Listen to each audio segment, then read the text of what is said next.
Boa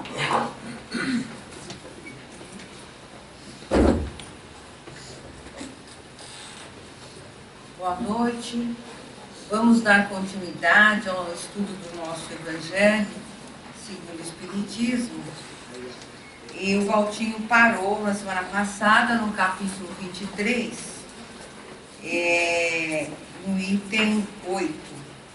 Nós vamos prosseguir com o subcapítulo, né? Não vim trazer a paz, mas a divisão. É o item 9 desta lição, que é o capítulo 23, o título é Moral Estranha. Então, na verdade, são várias lições que parecem, na primeira vista, a primeira vez que a gente lê, estranha, né? Porque tratam-se de parábolas, de ensinamentos proferidos por Jesus, mas que soa estranho mesmo, uma vez que a tônica, né, do seu ensinamento era o amor, a concórdia, né, a compreensão, enfim. Mas nós vimos que tudo tem uma explicação, né? E que nós não devemos nos ater ao sentido da letra, né, ao pé da letra. Há necessidade de fazer uma reflexão do tempo em que foi dito, né, considerar que os evangelhos foram traduzidos para várias por línguas, né, idiomas, enfim. Nessa lição de hoje, não vim trazer a paz, mas a divisão. Não penseis que eu vim trazer a paz sobre a terra. Eu não vim trazer a paz, mas a espada, porque eu vim separar o homem do seu pai, a filha de sua mãe e a nora de sua sogra. E o homem terá por inimigos os de sua casa. São Mateus escreveu no capítulo 10, versículos 34, 35 e 36. A outra lição nos diz: eu vim lançar fogo sobre a terra. E que desejo senão que ele se acenda? Eu devo ser batizado com um batismo. E quanto me sinto apressado que se cumpra. Credes, eu vim trazer a paz sobre a terra? É uma pergunta. Não. Eu vos asseguro, mas, ao contrário, a divisão. Porque de hoje em diante, se encontram 5 pessoas numa mesma casa, elas estarão divididas umas contra as outras, 3 contra 2 e 2 contra 3. O pai estará em divisão com o seu filho, e o filho com o seu pai, a mãe com a filha, e a filha com a mãe, a sogra com a nora e a nora com a sogra. São Lucas, capítulo 12, versículos de 49 a 53. Foi Jesus a personificação da doçura e da bondade, que não cessou de pregar o amor ao próximo. Quem pôde dizer: eu não vim trazer a paz, mas a espada? Eu vim separar o filho do pai, o esposo da esposa. Eu vim lançar o fogo sobre a terra. E tenho pressa que ele se acenda? Essas palavras não estão em contradição flagrante com o seu ensinamento? Não há blasfêmia em lhe atribuir a linguagem de um conquistador sanguinário e devastador? Não. Não há nem blasfêmia, nem contradição nessas palavras. Porque foi ele mesmo quem as pronunciou. E elas testemunham a sua alta sabedoria. Somente a forma um pouco equívoca não exprime exatamente o seu pensamento, o que fez com que se desprezasse seu sentido verdadeiro. Tomadas ao pé da letra, tenderiam a transformar a sua missão toda pacífica numa missão de perturbações e de discórdias, consequências absurdas de bom senso afasta, porque Jesus não poderia se contradizer. Então, não é uma questão simples. O que ele falou, nós vamos ver mais adiante na interpretação, que faz todo sentido. Mas as palavras lidas assim de sopetão, dá a entender que ele veio realmente impondo, né, uma doutrina contraditória e fomentar a discórdia entre as famílias, né, lendo assim à primeira vista.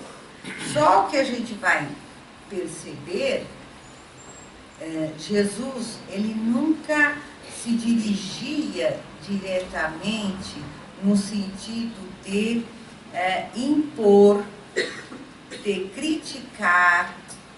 Ele não falava diretamente. Por isso que o ensinamento dele é tão profundo. Ele, nessa lição, ele estava já fazendo uma, eu vou chamar de uma mini profecia do que ia acontecer, né? Depois que a doutrina dele se instalasse, né, entre os homens, né, que haveria sim um problema sério. Nós vamos ver, e em nome, né, do cristianismo, muito sangue foi derramado, muitas famílias se dissiparam, mas por causa dele? Não foi por causa da doutrina dele, né? Então é a forma como os homens, na sua paixão, né? E de um lado aqueles que tinham medo de perder o conhecimento dominante à época, né? Como nós vamos ver, porque ele trouxe uma inovação. Toda inovação, toda ideia que revoluciona, né, os costumes, teorias que vêm derrubar preconceitos e teorias antigas, acarinhadas, né, por anos, décadas, séculos, né, tidas como verdades. Toda a revelação, todo o ensinamento consistente, toda ideia nova, ela provoca realmente catástrofes, né? Ela tem o poder de um terremoto, de uma tsunami. E nós vivenciamos isso na história e até hoje nós vivenciamos, né? Então imagine você, Jesus trazendo um conhecimento, uma forma de pensar totalmente nova, né? Não obstante já terem seus precursores, né, deixado as sementes, mas Jesus veio realmente implantar esta nova visão que ia se expandir para todos os setores da vida, para todas as relações, né? Então nada escapa à doutrina do Cristo, né? Então, no mundo cristão, nós temos o quê?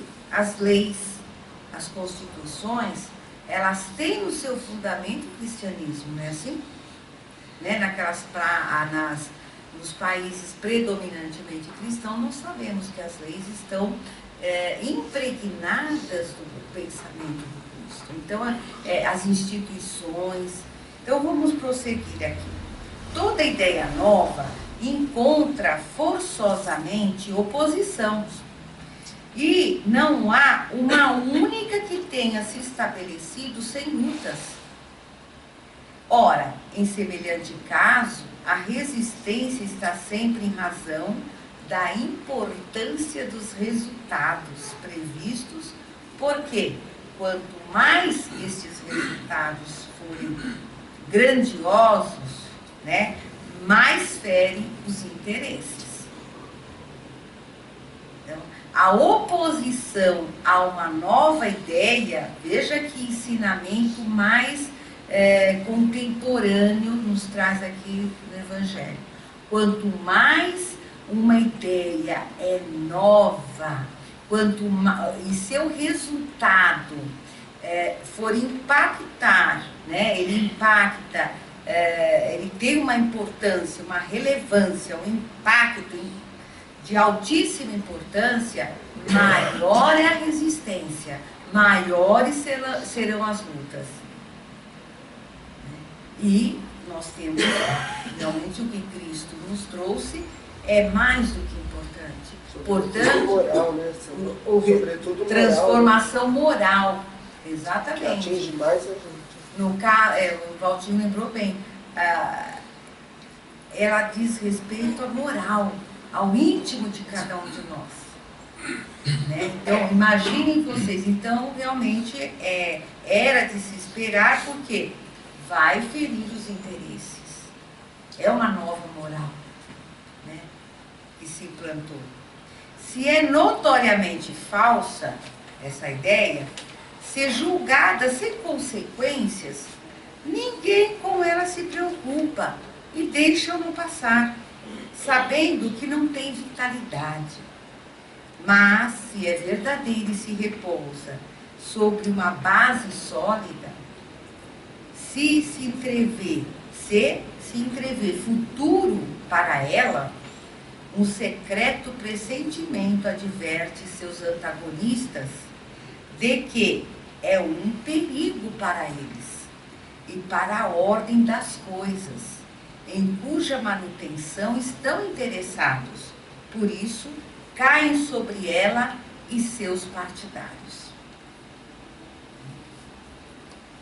À medida da importância e dos resultados de uma ideia nova, se encontra, assim, na emoção que causa em seu aparecimento, na violência da oposição que levanta e no grau e persistência da cólera dos seus adversários.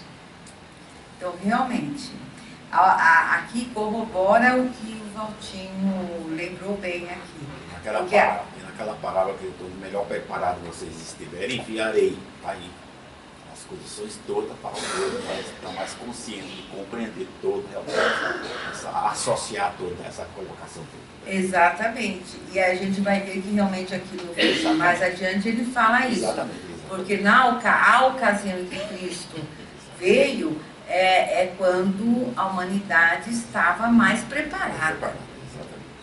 Entendeu?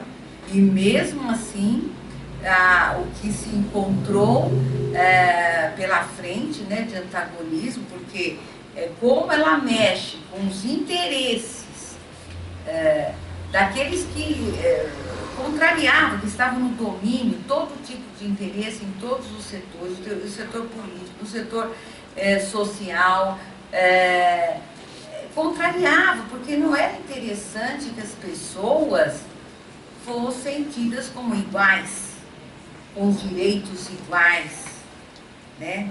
Como? Absurdo na época, como? Iguais, né? Então, aí a gente vai... Alguém quer falar uma coisa? Não, Sandra, eu queria lembrar a resistência desumana, porque as trevas trabalharam muito e não queriam nem que Jesus nascesse e vingasse. Herodes me mandou matar todas as crianças com 2 anos de idade, é um absurdo, onde que a coisa vai. Exato. Né? As trevas não queriam deixar que Jesus nascesse, que vingasse. Como que vai matar todas as crianças com 2 anos? Imagina a loucura que não é. Então, o que o Sidônio está falando, assim, é até mais grave, porque o antagonismo não estava só no nível aqui, né, da sociedade, da época, como estávamos constituídos, o antagonismo ia além, ou seja, havia um antagonismo, como ainda há, dos espíritos das comunidades trevosas, que não têm um menor interesse na elevação deste planeta. E quem quiser, a gente falava, né, disso, mas Quando eu li o livro Libertação pela segunda vez, é que eu entendi. Porque lá tem a resposta. Por que é tão interessante? Em libertação, existe uma revelação mesmo. Por que é tão importante para os espíritos das trevas que o planeta fique na desordem, fique na baixeza espiritual, não se eleve. Por quê? Porque as trevas se alimentam exatamente das emanações pérfidas do nosso planeta, inferiores. Eles se alimentam mesmo. Eles se sustentam com as nossas vibrações. Ódio, paixões, crimes, inveja, ciúmes, todos os sentimentos menos nobres que nós somos capazes de refletir, de colocar, de transmitir, né? E na nossa atmosfera, contaminando completamente, né, o nosso ambiente, porque nós não temos preocupação nem com o meio ambiente físico e muito menos com o meio ambiente espiritual. Nós não temos essa preocupação, né?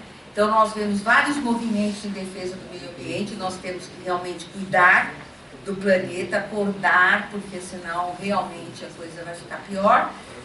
Mas existe o ambiente espiritual, que nós temos feito por ele, né? O que nós temos feito? Para higienizar este ambiente, para nutrir esse ambiente, para torná-lo um ambiente saudável do ponto de vista espiritual. Então, no livro Libertação tem uma explicação assim magnífica. A gente sabia, mas quando eu li o livro parece que acendeu uma luz. Então não era interesse nem um pouco que Jesus veio aqui, né, para trazer a luz. O que é isso? Então o antagonismo estava permeado tanto no campo físico, né, comandado pelas trevas, né? São as legiões e legiões que Jesus enfrentou. Então, Jesus vinha proclamar uma doutrina que solapava pelas bases os abusos nos quais viviam os fariseus, os escribas e os sacerdotes do seu tempo.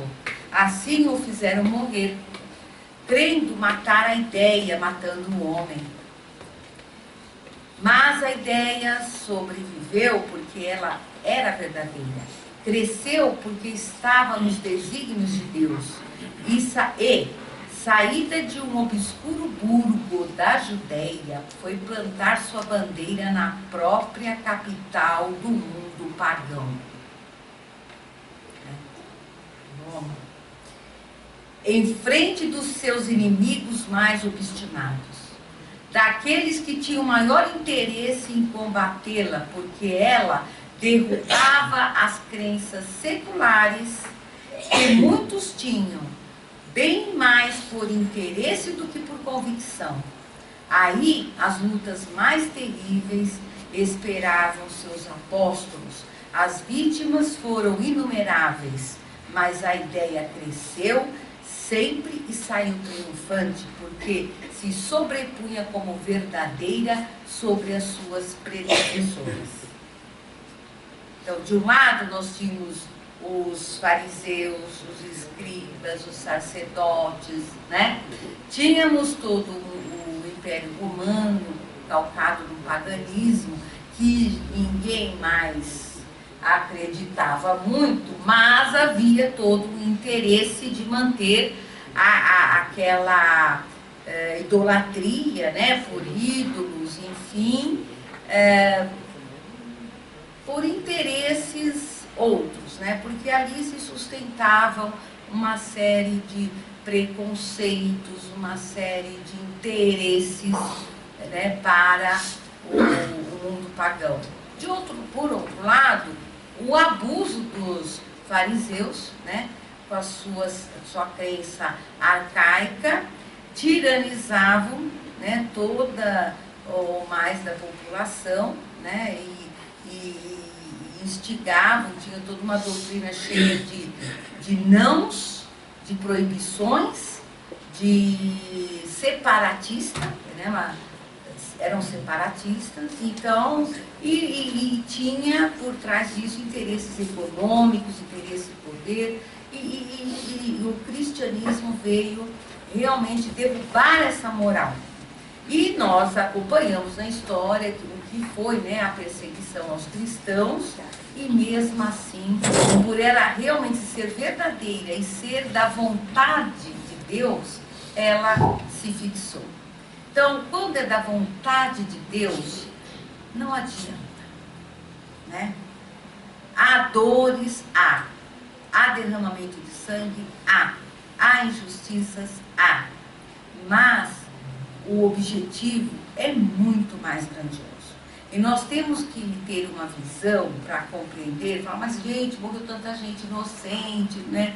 Mas a gente vê nos livros espíritas que a maioria dos cristãos, quando eles estavam ali no sacrifício, eles tinham aquela convicção e eles mal sentiam aquela dor. As feras avançavam neles, as fogueiras, eles não sentiam, eles eram retirados do corpo por falanges angelicais, né? E eram levados dali. Então é que nós temos uma visão muito ainda, aquilo choca, é claro que choca, né? Mas por uma causa muito maior, vocês concordam? A causa muito maior, que foi realmente a implantação, eu chamo a Cristo, ele veio para popularizar o amor verdadeiro, né? Ele não tinha vergonha de falar em amor ao próximo, amar, abraçar, todo mundo é igual, né? Então ele trouxe essa moral avassaladora, certo? Então, para se implantar esse novo conceito, é que se teve aí, já no início, né, o sacrifício dos cristãos. E depois a gente vai ver que aí teve os abusos todos, a gente vai ver que não foi fácil. Então, nós temos uma história muito complicada, né, por conta da prática, da implantação, da incorporação do cristianismo no coração dos homens, né? E aí a gente pisca muito ainda hoje, né? Que o nosso país não tem essa... todos somos iguais perante a lei, todos somos livres para aquilo que crê que quiser, mas a gente percebe, né, que se a gente não cuidar, a gente também faz, cai no engano, né, de trazer para o cristianismo essa ideia separatista, né, de faccionar dentro do cristianismo. A gente vai falar mais adiante. Sandra, acho que é bom que se levante. Você está vendo no circo romano da morte, né? Os cristãos. Que eles cantavam. Nero ficava louco. Imagina um ser humano, né? Vai ser comido uma fera. Cantar, tão louco. Exatamente. Não entendia de jeito nenhum. Se chocavam, né? Chocavam. De ver os cristãos indo para o sacrifício no circo romano e cantando hinos de louvor a... É o que eu ia falar. Eu não sei o espírito, se foi Maria, não sei. Teve um espírito que chegou no pé do ouvido deles para pedir para cantarem. Aí já viu, né? Exatamente, né? Eles cantando e sendo lançados às feras. Sim. Bom, 60 minutos. Coisa mais linda, né? Há a observar-se que o cristianismo chegou quando o paganismo estava em seu declínio. Se debatia contra as luzes da razão. Era praticado ainda quanto à forma, mas a crença tinha desaparecido. Só o interesse pessoal o sustentava. Ora, o interesse é tenaz, não cede jamais à evidência. Se irrita tanto mais quanto os raciocínios que se lhe opõem são mais peremptórios. Eles demonstram melhor seu erro. Então, ou seja, o interesse pessoal, ele é algo assim, bem pernicioso. O interesse pessoal, nós temos que tomar muito cuidado. Porque no caso aqui em questão, ele está dizendo que ele não cede às evidências, né? E repele os raciocínios que se opõem a eles. Isso não vai ao encontro do meu interesse. Então, há a rejeição. Por isso que ele é pernicioso, o interesse pessoal. Aí eu vou fazer um parêntese aqui. Hoje se fala tanto em corrupção, né? E o que é corrupção, senão o interesse pessoal trazido em primeiríssimo plano na prática pessoal, na prática profissional. Então, olha como é que ele já falava, o interesse é tenaz, ele não cede. Então, assim, e quanto mais as novas ideias são fortes e relevantes, mais irritadiços, né, os interlocutores que não cedem os seus interesses, mais irritados eles ficam. E assim, as verdades não lhe tocam, tá? Porque a verdadeira fé, são mais perigosas, eles demonstram melhor seu erro.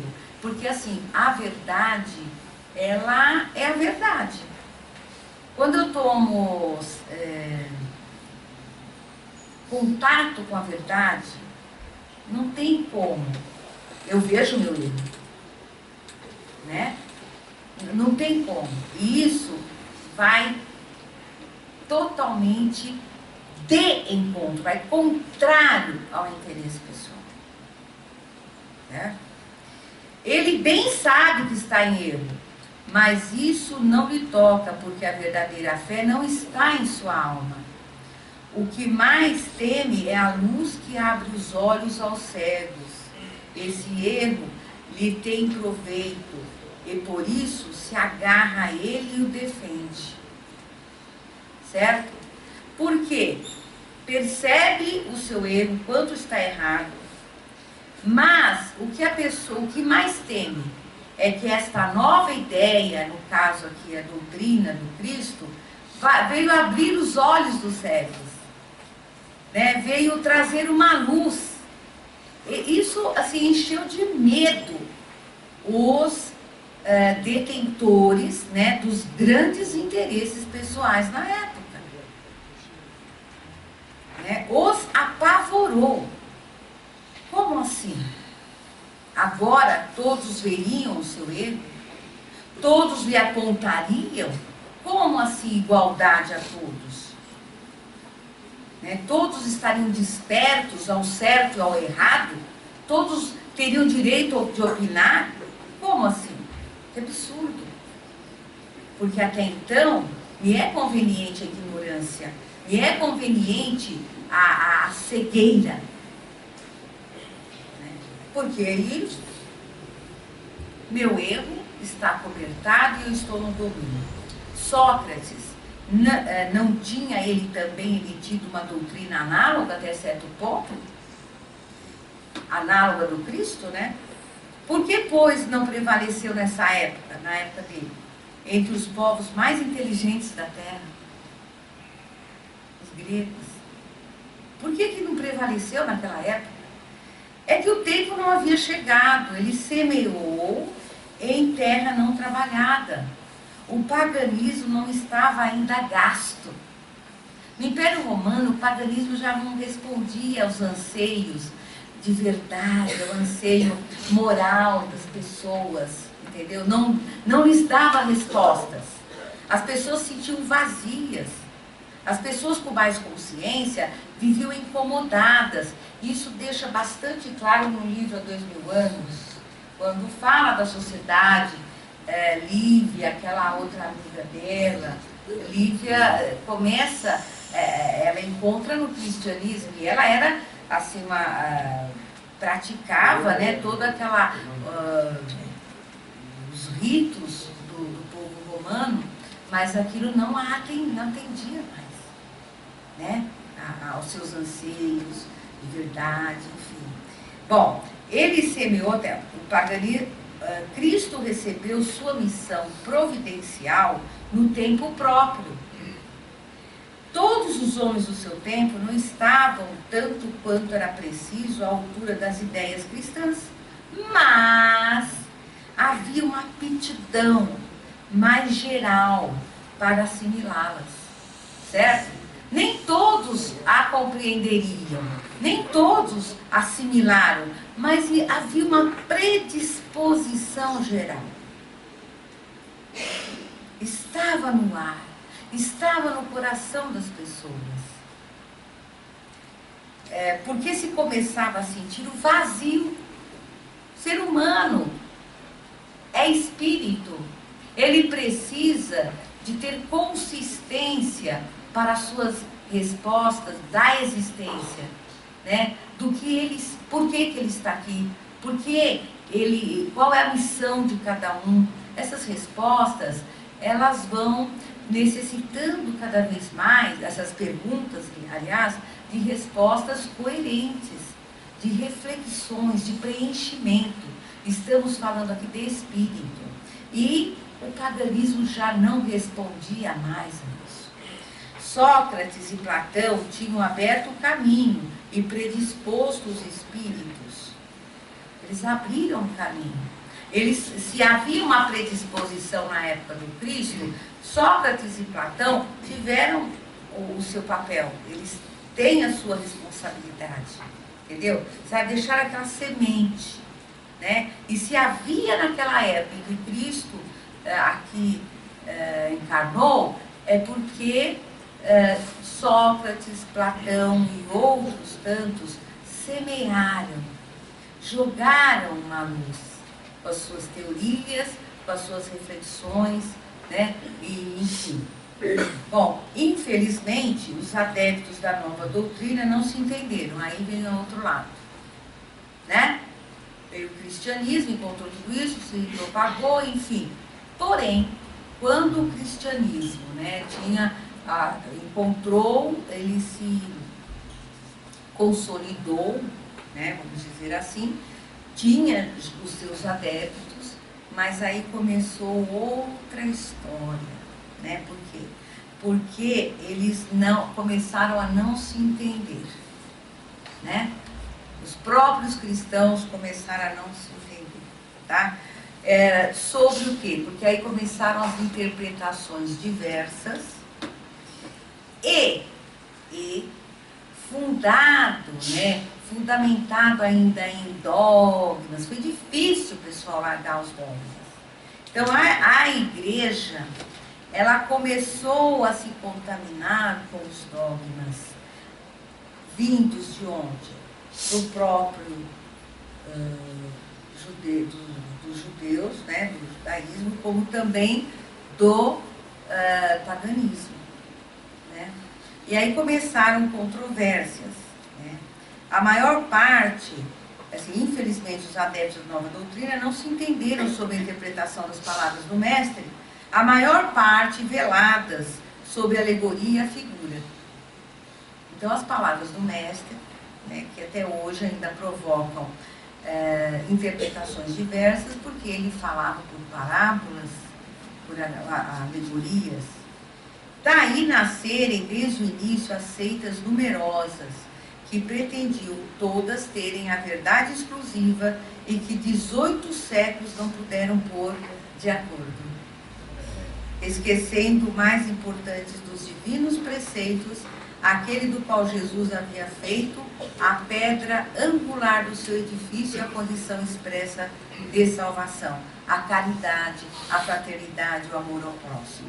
Essas seitas trocavam anátemas e se arrojaram umas sobre as outras, as mais fortes esmagando as mais fracas, abafando-as no sangue, nas torturas e na chama das fogueiras. Os cristãos vencedores do paganismo, de perseguidos, se fizeram perseguidores. Foi com o ferro e o fogo que plantaram a cruz do Cordeiro, sem mácula, nos dois mundos. Nos dois mundos. No mundo espiritual e no mundo terreno. É um fato constatado que as guerras religiosas foram as mais cruéis e fizeram mais vítimas do que as guerras políticas, e que em nenhuma se cometeram mais atos de atrocidades e barbárie. Então se realizou o que Jesus falou. Não pensa vocês que o que ele quis dizer. Não pensa que vai ser fácil. A minha doutrina vai trazer a separação até dentro da própria casa. E o que nós vimos na Inquisição, que durou do século XII até o começo do século XIX? Se não, pais entregando seus filhos à justiça inquisitória, à fogueira, né? Porque eles não aderiram ao cristianismo na forma da igreja como ela compreendia, né? Quantos judeus foram sacrificados por não se converterem, né? E as próprias famílias, gente, um entregava o outro. Então foram quantos séculos aí? A Inquisição, que nasceu no século XII, começou e se prolongou, se alastrou, foi para Portugal, Espanha, e aí nós como colônias, né? Mundo colonial. E aí quantos foram?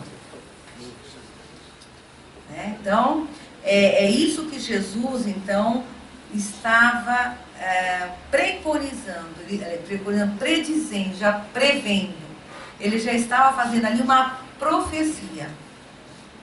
Percebe? Então, tomado ao pé da letra, parece estranho. Agora que a gente leu, a gente viu que ele sabia exatamente o que ia acontecer. Mas por conta da doutrina, da essência do ensinamento, não. Por conta de nós. Nós, né? Os nossos interesses e sempre querendo impor a nossa vontade. Ter a nossa verdade predominando. Né? Completamente contrária à lei de caridade e de amor ao próximo. Então, semana que vem, Valtinho vai continuar semana que vem, né? Tá? Concluir essa parte, porque nós já avançamos no horário, né? Muito obrigada, professor.